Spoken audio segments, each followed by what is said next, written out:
सीमा हैदर सीमा सचिन बणजण खां पोइ पाकिस्तान जे लाइ सीमा सचिन तेंदुलकर बणिजी वई। हू मुसलसल भारतीय मीडिया ऐं भारतीय सोशल मीडिया ते पाकिस्तान ख़िलाफ़ ज़हरीली ज़बान जेकी आहे ॻाल्हाए रही आहे ऐं उन्ही कुझु यूट्यूबरनि सां ॻाल्हाईंदे चयो त पाकिस्तान में औरतुनि जो जेको आहे उहो एतिराम न कयो वेंदो आहे, यानी औरतुनि खे को हक़ूक़ नाहे ॾिनो वेंदो। सो सभ खां पहिरें असां उनखे इहो ॿुधाइणु चाहींदासीं, छा तूं औरत कोन आहे? पाकिस्तान में तोखे केतिरी अहमियत ॾिनी वई आहे। पाकिस्तान में तुंहिंजे लाइ हैदर पाकिस्तान पंहिंजो वतन छॾे ॿाहिरे मुल्क में कारोबार करे रोज़ी सांगे वञी तोखे ख़ुशि रखियो।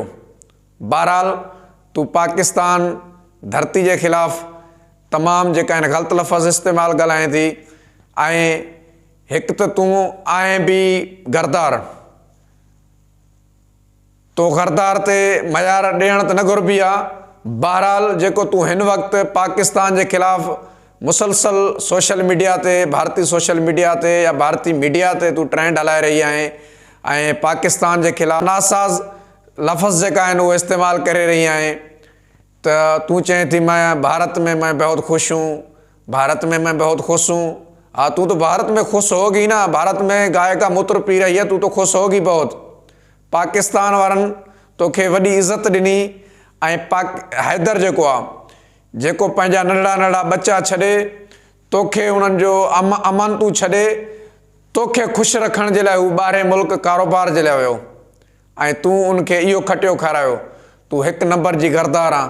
तूं पाकिस्तान जे ख़िलाफ़ छा ॻाल्हाए थी ऐं तोखे पाकिस्तान में कहिड़ी इज़त न मिली। हैदर तोखे मोबाइल वठी ॾिनी ऐं उन मोबाइल ते तूं पबजी गेम बि खेॾंदी हुए। इन खां वधीक ॿी कहिड़ी आज़ादी खपंदी आहे? तूं शायदि ॿी आज़ादी जेकी आहे उहा वठणु चाहे पई।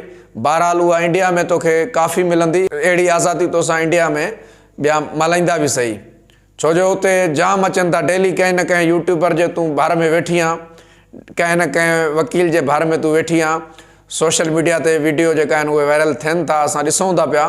तोखे इहा आज़ादी खपंदी हुई त तूं डेली कंहिं न कंहिं ॿिए मर्द सां माना वेहे। मुस्लमान हुजण जे लाइ गैरत ज़रूरी हूंदी आहे। सो मुस्लमान गैरती जेको आहे कॾहिं बि ईअं न चाहींदो त असांजी औरत कॾहिं कंहिंसां वेहे, कॾहिं कंहिंसां ईअं न।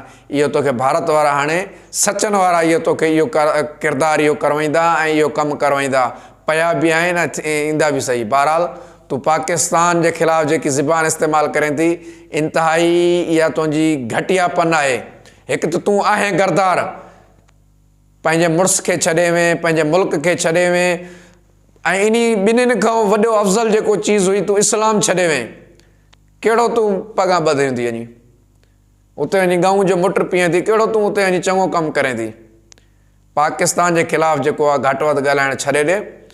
पाकिस्तानी 24 करोड़ अवाम जी जज़्बनि सां न खेॾ, भलो थी। बसि तूं उते गांइ जे मूत्र जे पोयूं पइजी वई आहीं, तूं उते लॻी रह। बाक़ी तुंहिंजो पाक सरज़मीन जे ख़िलाफ़ असां को हिकु लफ़्ज़ ई ॿुधणु पसंदि न कंदासीं। गरदार तूं बिल्कुलु कल्ह बि गरदार हुएं, अॼु बि गरदार आहीं ऐं तुंहिंजो अॻिते जेको आहे दोज़ख में वॾो हिकिड़ो मक़ाम तयारु आहे। तूं इस्लाम खां ख़ारिज थी वें। जेको तोखे हैदर अमानत ॾे वई, तूं उनजी अमानत खणी वें, तूं उनजो घर विकिणी वें। तूं कहिड़ो चङो कमु करे वई आहीं? तोखे इंडिया में तूं वॾी ख़ुशि आहे। हिते तोखे जेको आहे वॾो फाह चढ़ियल वई। हिते तोखे तूं उन वीचारे मोबाइल ॾिनी, तूं पबजी खेॾी हुए, तुंहिंजे लाइ सौदो सामान, तुंहिंजे लाइ ॿाहिरले मुल्क वियो कमाइणु, रोज़ी करणु वियो, तुंहिंजे करे तूं इहा पग ॿधाई। हाणे वरी पाकिस्तान जे ख़िलाफ़ घटि वधि ॻाल्हाए थी। तोखे इहा ई आज़ादी खपंदी हुई न, त ॿिए मर्द सां घड़ी घड़ी वेहां। हाणे वेठी आहे, हर यूट्यूबर सां, हर चैनल वारे सां वेठी आहे।